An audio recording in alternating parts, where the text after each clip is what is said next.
So it has been a long time since I've given you guys a proper team update on Diamond Dynasty, like showing you guys my squad, showing you where I'm at, in collections, which guys I have on my bench for specific purposes, and my rotation and my bullpen and stuff. It's been a long time since I've shown you guys, and really, I haven't been doing a lot of, straight up gameplays on my channel. I've been kind of trying to do other things.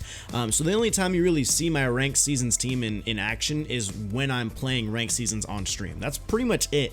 So a lot of you guys may not know about some of the cards that I have acquired, some of them that I am currently going for, and stuff like that. So I want to show you guys what my lineup looks like, which cards are my favorite, which ones that I'm not performing that well with, stuff like that. Let me just give you an overall team update of where I am in Diamond Dynasty, and you know what? Let me know where you guys are as well. Let me know if your team looks any better, looks any worse. Let me know which card you're going for. Just leave all your comments down there underneath. Alright, so let's start it off with, of course, the starting rotation. Now, still, my favorite starting pitcher to use in this game is the 90 overall Don Sutton from his career arc. He's so good. Number one, of course, the break is so good with the knuckle curve and the screwball and the slider, the sinker. It's great there. The four-seam fastball is not going to do anything for you because he only has 55 velo.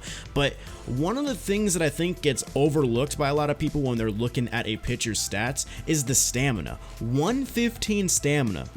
Of course, the hits per and the Ks per 9 are great, but the fact that this guy can remain with his confidence all the way into the ninth inning consistently makes him really good. I think a lot of people overlook stamina for starting pitchers. They just mainly focus on the per 9s and the pitch selection, which are of course important in their own rights, but stamina is a very, very important stat, and the fact that he's got 115 really makes this card shine, and I think it's a very overlooked trait. Now, as far as the other four spots in my rotation, I kind of like to switch it up a lot. I really like the Bret Saberhagen. He's also a really good 90 overall. He's got 116 stamina.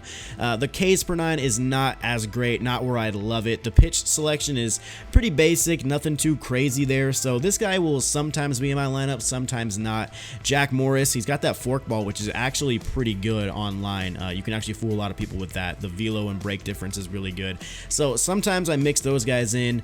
Luis Severino is actually really good because of his inside edge. I mean, if you look at him, he's playing up to a 91 overall diamond today, which makes him one of the best starting pitchers you can get attribute wise. Now, velo of course isn't as important as it has been in the past because of the slower pitch speeds this year, but he can still strike out and fool a lot of batters. So if you have Sevy, you actually have yourself a pretty solid starting pitcher. But some of the other guys I like to throw in my lineup or my rotation, even before he went diamond, I really liked using James Paxton.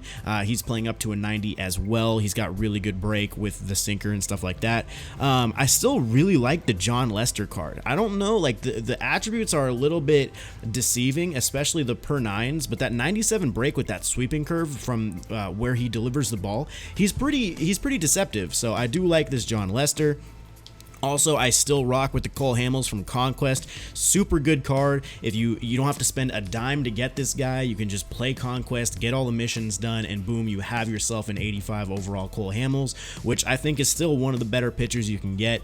Garrett Richards is pretty good as well. It's just the velo, like I said, is not the best. Syndergaard, I actually faced Syndergaard the other day, and he was giving me a lot of trouble. I don't know. Orel Hershiser isn't that bad either. But those are some of the starting pitchers that I like to rock with. Yeah, that's pretty much where I'm at. So let me know if you guys know of any starting pitchers that I should look at. Of course, I'm trying to finish all the collections still, and yeah. But that's how I'm looking in the starting rotation. All right, now we're moving on to the bullpen, which I do think is probably my weakest point of the team, but it's not even that bad because I have arguably the best reliever in the game right now with Trevor Hoffman. You get him from his career arc, and this guy is just unbelievably good. Circle change as his primary pitch. His primary pitch is a 74-mile-an-hour circle change with one of his secondaries being a 92 fastball. Now, once again, 92 isn't anything that you're going to freak out over, but you execute that circle change really well and you mix in that slider and that curveball. Even the cutter can be useful. It's not like, you don't want to use it every single at bat all the time, but if you can use the cutter effectively, dude, it's just going to improve how good he already is. The per 9s are amazing. 107, 115, 80 control, 99 break. Trevor Hoffman to me is, in my opinion, the best reliever in the game. Eric Gagne does of course give him a run for his money. But yeah, I like Trevor Hoffman. He's perfect in the closer role for me. Some of the other guys I just finished the Yankees collection in my most recent spending spree stream, and I picked up Aroldis Chapman, who I've only used one time online now in ranked seasons, and he struck out the side, so he did really good for me there. Osuna is still a deadly card in this game. The per 9s are great. The velo and break mix is great. The cutter and the changeup is still great with the slurve. So as an 84 gold, he's a steal. Lee Smith, I'm still undecided on. I kind of like the card. I kind of don't. Like, sometimes it's not amazing. The whip I have with him is great, but I don't know how many of these are CPU games and how many of these are against the computer. So he's still kind of like a work in progress. I used this Bruce Sutter once, and I can honestly say he is not the move. Brad Hand is still a great lefty, great per 9s with great velo and break.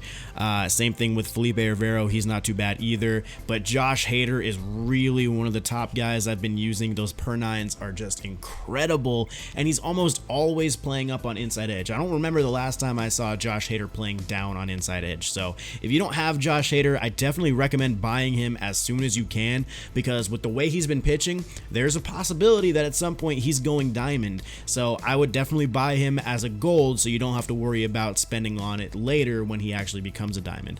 Also, this Chris Sale, 25% in the White Sox Team Epic, or 15 or 25, I don't remember. He's also great. 79 overall rookie card. This guy is great for events, great for BR, just an absolute stud. So that's kind of where my bullpen is looking. Yeah, nothing to write home about. The silver Trevor Hoffman, if you don't have the diamond, is great. So if you can at least get to that section, he's a great add to your team.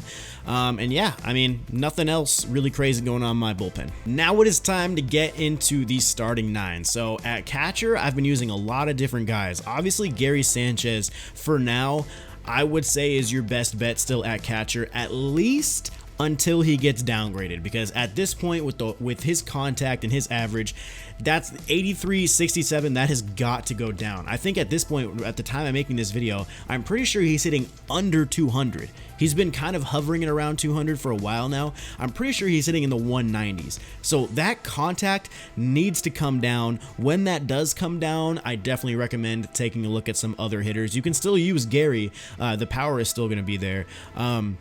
But I actually just acquired the Diamond Mike Piazza, who I'm going to give a try for a little while. 88, 82 power with 78 vision, pretty good defense as well. Normally I've been using the 93 Yachty, really good contact, especially against lefties. The power is not even too bad either. 61, 72, it's not great, but it's not bad. And he's got really good vision, 99 arm strength, 95 fielding, great catcher overall. 92 Gary Carter isn't bad either. Great defense with great numbers against lefties and good vision. So he's not bad if you can finish that career arc. Jorge Posada, I haven't used him in a while just because I feel like I have a lot better options. The nice thing about Posada is that he is a switch hitter, so he can be useful.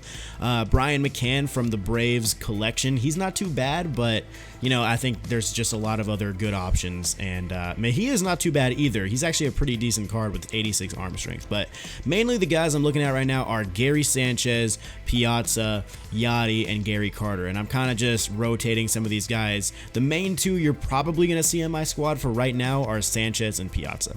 All right, first base is a very tough position for me. I just finished the Reds collection, meaning I got Joey Votto finally. I also recently completed the Braves collection, meaning I got Freddie Freeman. I've also got Paul Molitor and Rod Carew, and I just completed the Cubs collection for Rizzo. So there's a lot of options I can go with at first base. And of course, Joey Gallo is just as good as he's always been. By the way, I don't know how I have two Cepedas. Don't ask. I don't know how it happened, but there's two of them in there. I can't get rid of them. I've tried to quick sell. It doesn't work for some reason, so I don't know what to do about that. But first base is kind of a tricky position for me. I really don't know who to start there because Freddie Freeman's a great card just by the numbers, but I'm only hitting 229 with him, and I don't know if it's just his stance or I'm just not squaring anything up. So I don't know. First base is a little bit tricky for me. I don't exactly know who to start. There's a lot of players that have different primaries that do have first as a secondary, so I could mess around with that there. But yeah, first base is kind of tricky. For now, I think I'm going to go with Freddie Freeman for a little while. Maybe try Joey Votto here soon when his inside edge goes back up. Maybe I'll even try Rizzo for a little bit, but first base is a tricky position. And I feel the same way about second base for now.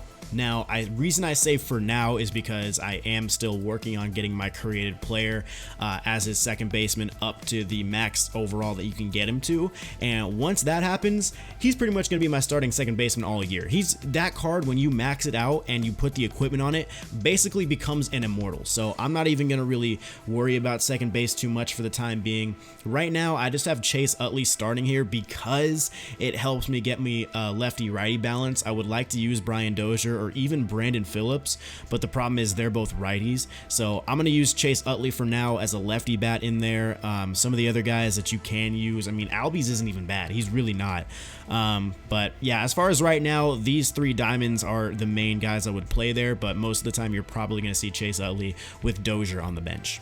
Third base is another tricky position. I always keep Harmon Killebrew on my bench. You get him from completing the Twins collection. Those numbers against lefties are just too good not to have. The power is amazing, even against righties. You can use him against righties and he's still going to be okay with 91 power. So don't think he's just a lefty pinch hitter or against lefty pinch hitter. But like I said, I just finished the Cubs collection and I just got Kris Bryant, and so far he's been raking for me. I'm hitting 400 with him, and that's all in online. That's all online. No play versus CPU, none of that. It's all online, so that's pretty nice right there. So he's going to start for me at third base for a little while, but Pedro Alvarez is a good bench bat. Mark Reynolds is a good bench bat. Yeah, that's pretty much what I'm looking at third base. I used to have Joey Gallo starting here, but they changed his primary position. He can definitely still play third, but I figured I would put him in left field and keep Kris Bryant in his natural third base position.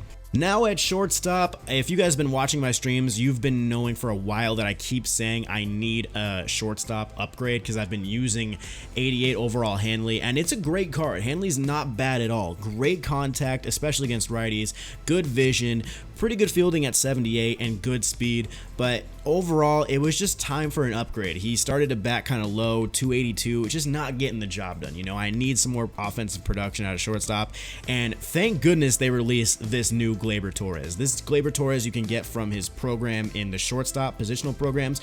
Pretty easy to get.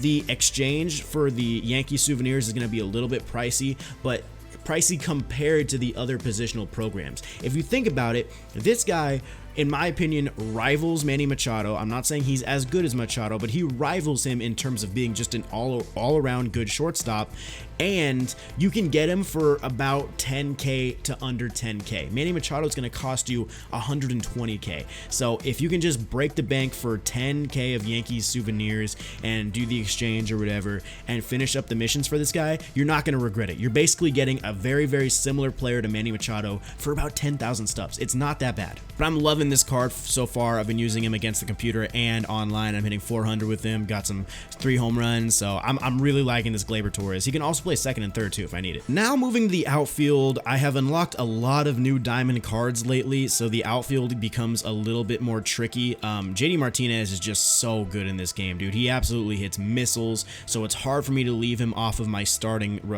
team. I do have him on the bench at the moment, but that can change at any point, of course. Also, I just finished the Yankees collection, meaning I got Giancarlo Stanton. I also just got the Diamond Chipper Jones. Billy Williams I've had for a while. Diamond Pujols, I've got him too. So left field, center field, and right field are very difficult positions for me. Center field not as much because, of course, I've got the GOAT, Mike Trout. You don't really need a debate right there. One of the best cards in the game. One of the best non-immortals in the game. This might be the best card that is not an immortal in the game at the moment. In terms of numbers, Matt Kemp, I still like putting him in right field. He's still a beast for me. Dale Murphy, I love having him on the bench. This Victor Robles is not a bad bench bat either, especially with that speed. You can use him for a pinch runner. And Curtis Granderson got 100 power against lefties. And obviously, like I said, finishing the Yankees collection means I got Aaron Judge, Nelson Cruz, Player of the Month Ohtani's not bad either. Like Mark Trumbo's good, Nelson Cruz is good. There's just so many options I have right now that the outfield is probably the toughest part of my lineup to construct. So that's kind of where I am with my starting 9. This is the batting order I'm kind of going with right now. I haven't played a lot of games with this full squad yet, but I'm definitely going to give it a go here soon and see how they perform. So that's kind of what my team is looking like. Now let me just give you a quick little overview of where I'm at in collections and programs and stuff like that, because I know this video is probably going to be long, but I just want to give you guys an update on where I am. So Babe Ruth, I'm at 55%. If I complete the jersey exchange, I'll be at 60, so I've done pretty much everything I can do here. Jackie Robinson, all I need are the exchanges right now, and of course the other souvenir, but I'm not really going to go out of my way for this. I'll kind of just get this when I get this, because like I said, I'm going to use my creative player over Jackie Robinson anyway. Mike Piazza, just got to do this stat mission with him, and then of course the exchanges. Albert Pujols, just got to do exchanges. Ken Griffey Jr. need to do these stats, which take a long time, so I got to get that done. And of course the exchanges. And as far as the starting pitchers, Bob Gibson, Tom Seaver, Nolan Ryan, and then the two relievers, I haven't really made that much progress, because to me, none of these starting pitcher immortals really like stand out to me like, oh, I need to get that guy. Like, I need that guy. Like, the guys I have right now are doing the job. And I'm not saying the immortal starting pitchers are bad by any means, but for me right now, like, I don't know, none of these guys really scream that they're must-haves for me. Like, for me personally, if you guys disagree, go ahead. But for me, like, I'm really focused on the position players. So Cal Ripken, I just need the exchanges. Chipper Jones, just the exchanges. And then, of course, these guys over here need some of these stats done. So yeah, and I'm pretty much done with all the career arcs except for Trevor Hoffman. I have the diamond, just got to get this done. Vladimir Guerrero, I am at 74%, so I'm 1% off of getting the diamond Troy Tulowitzki, which I just got Gleyber, so I don't know if I'd start him. I don't know, it's kind of weird. And then second base, I'm only here, but I will get that to where it needs to be at some point. And then as far as the position programs, just mainly the pitcher ones that I have left, and then I got to get the last few things for Gleyber. So that's pretty much where I am in Diamond Dynasty right now, guys. I haven't completed any team epics. I don't really see a point, in my opinion. Like, unless you really want one card, so unless you really want this Johnny Cueto, then, you know, go out of your way to complete it. But for me, none of them really stand out to me as like must-have cards. I think the only one that's really great is either the Mike Napoli from the Rangers or Jay Buhner from the Mariners. He's got great power. So, you know, it is what it is. I just don't really find a need to complete epics right now. I know I just talked for like a year, so thank you guys for watching this. If you didn't see my last video, I'm going to be opening up packs on both my Instagram story and my Twitter, so if you don't follow me on either of those social medias, make sure you do that. But yeah, guys, that's a team update, and let me know what your team looks like compared to mine. Let me know how far you are in collections and stuff like that. So anyway, guys, thanks for watching. I really do appreciate it. Drop a thumbs up on it if you did.